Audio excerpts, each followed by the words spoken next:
Hey Laurie, wanted to record a quick video for you to talk through my notes. If you haven't done so already, please look at the job description document, which is the document that you sent me with some minor changes that I've already built into it with the right formatting that I'm looking for, and look at the PDF file that has my notes. It's got my scribblings. It should be a thing that looks kind of like this. Look at that as I am talking through this so you can understand what I'm talking about here. First of all, good job on this. It's a solid A. You've covered most of everything that I think is necessary for this. Wanted just to talk through what these sections are real quick to make sure you don't want to make any additional changes to it, but I want to also really point out things that I think that you ought to do to it.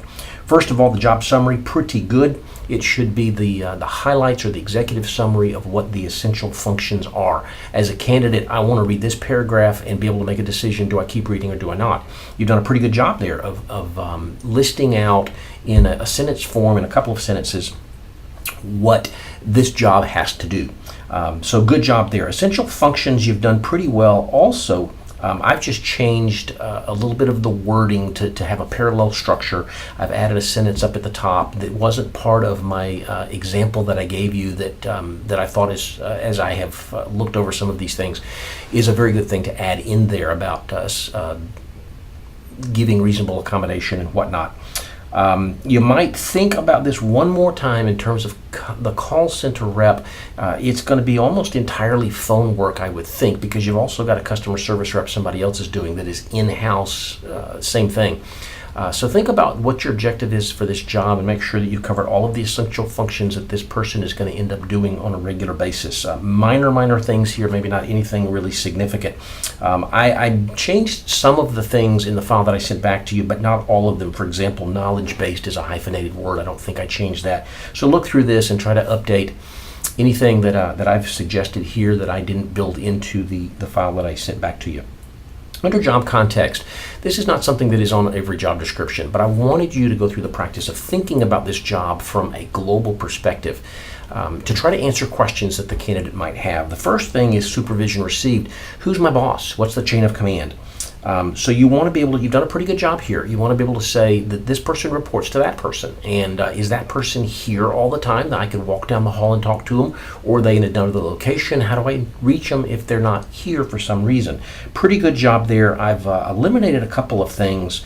You don't have to go into what some of the things are that they would deal with. Just really the question is, who's my boss? In the hierarchical structure, if I looked at an organizational chart, who's in the box above me? And how do I reach them? Available guidelines. The general question we're trying to answer is, in the absence of being able to talk to my boss, where do I go if I have questions? So you've done another pretty good job here. These are the resources that are available, and it includes things like policy manuals and handbooks and websites that we've established, intranets, things like that. Where do I go if I have questions? List those things out. I don't like the phrase "been in the trenches." That's pretty trite, and you wouldn't find something in a formal document worded like that. If that's one of the biggest complaints I've got about your job description, you've done pretty well. Find a way to rephrase that or eliminate it altogether.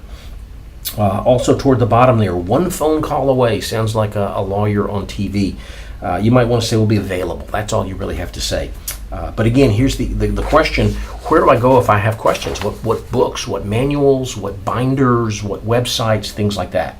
The next section, you got the general idea as well, the accountability and the consequences.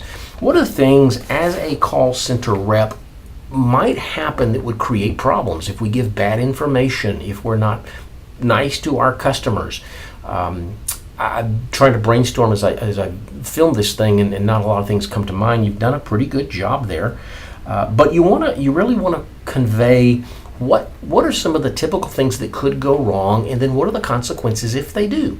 The consequence of giving bad information is that we turn off a customer and they tell their friends and we lose business. The consequences of being deceitful is our reputation. It could lead to termination, those kinds of things. All right, you've covered some of that. Just think back through it one more time and see if you want to rephrase that, build in a little bit more detail. Personal contacts. The answer is the question, do I do this job in a bubble or do I interact with people? And if so, what kinds of people and how frequently? The call center rep might have a little bit of interaction with internal employees, managers, colleagues, peers, whatever. Certainly a lot of contact externally. You might have to interact with vendors to get information about products. You certainly would have to interact with customers. So make sure that you identify those things as well. I've reworded the intro to this, indicating internal and external. Certainly, you've listed some of the people who work for us, but you don't really specifically say you're going to work with customers, and that's almost a no-brainer. To vendors and those kinds of things, add those things in. Supervision exercise answers the question, am I in charge of anybody else? And for most of these things, as you've indicated, the answer is no. They're entry-level positions and you won't supervise anybody else. But you have done a pretty good job here of saying that over time you might be mentoring, you might be part of a training program or whatnot. Make sure you've got that. Physical demands answers the question, what is this going to impact on, what kind of an impact is this job going to have on my body in terms of being able to lift things, walk things, stand, stare at the computer, any of those kinds of things that could create health problems down the road. You've done a pretty good job here. Not a whole lot of suggestions on how to improve that, just maybe some tweaking of wording or whatnot.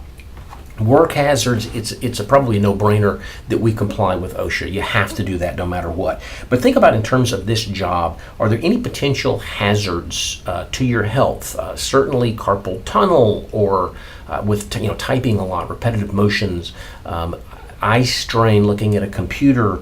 Are there loud noises? Are the temperatures varying a lot, hot, cold, whatever?